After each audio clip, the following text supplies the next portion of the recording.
शहर के शोर शराबे से दूर एक छोटे से मोहल्ले में गप्पू नाम का एक नौजवान रहता था। उसका सपना था बिना ज्यादा मेहनत किए अमीर बनना। गप्पू को इस विचार के कारण उसके पिता अक्सर ताना मारते थे, बेटा अगर मेहनत में दिमाग लगा लेता तो अब तक बिल गेट्स के बगल में बैठकर चाय पी रहा होता। गप्पू के दिल में एक अजीब सी खामोशी थी, लेकिन उसकी आंखों में एक चमक थी, एक चमक जो उसकी महत्वाकांक्षा को दर्शाती थी।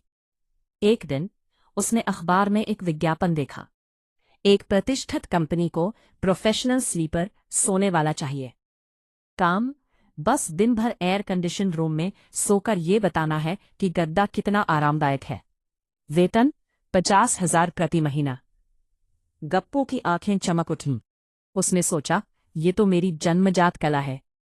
पिछले 22 सालों से तो मैं यही ट्रेनिंग ले रहा हूं। अगले ही दिन गप्पू सूट बूट पहनकर, हालांकि उसकी टाई टेढ़ी थी, इंटरव्यू देने पहुंचा। इंटरव्यू लेने वाला मैनेजर बहुत गंभीर था। उसने पूछा, मिस्टर गप्पू, आपकी सबसे बड़ी खूबी क्या है? गप्पू ने पूरे आत्मविश्वास के साथ कहा, सर मैं खर्राटे लेने में गोल्ड मेडलिस्ट हूं और सपना देखते हुए भी चाय पी सकता हूं। मैनेजर ने उसे परखने के लिए एक बहुत ही आलीशान कमरे में ले जाकर एक शानदार मखमली गद्दे पर लेटा दिया। उसने कहा, अगले 2 घंटे तक आपको सोना है और फिर उठकर हमें बताना है कि ये गद्दा कैसा था। गप्पू तो जैसे इसी पल का इंतजार कर रहा था। उसने गद्दे पर लेटते ही एक लंबी अंगड़ाई ली और 2 मिनट के अंदर ही घोड़े बेचकर सो गया। उसके खर्राटों की आवाज इतनी तेज थी कि बाहर खड़े मैनेजर के चश्मे भी हिलने लगे। ऐसा लग रहा था जैसे कमरे में कोई ट्रैक्टर स्टार्ट हो गया हो। 2 घंटे बाद मैनेजर ने उसे जगाया। गप्पू ने अपनी आंखें मलते हुए पूछा, क्या काम खत्म हो गया? क्या मुझे चेक मिल जाएगा? मैनेजर ने भारी मन से कहा, देखो गप्पू, गद्दा तो बहुत आरामदायक था, लेकिन तुम्हारे खर्राटों ने तो पूरी बिल्डिंग के शीशे तोड़ दिए हैं।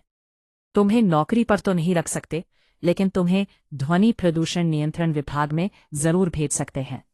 गप्पू उदास होकर घर लौटा। घर पहुंचकर उसने अपने पिता को पूरी कहानी सुनाई। पिता ने अपना सिर पीटते हुए कहा, बेटा तुमने सिद्ध कर दिया कि तुम सोकर भी दुनिया में तबाही मचा सकते हो।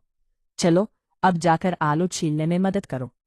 गप्पू ने हताशा में कहा, पिताजी आलू छीलने का काम तो बहुत मेहनत वाला है।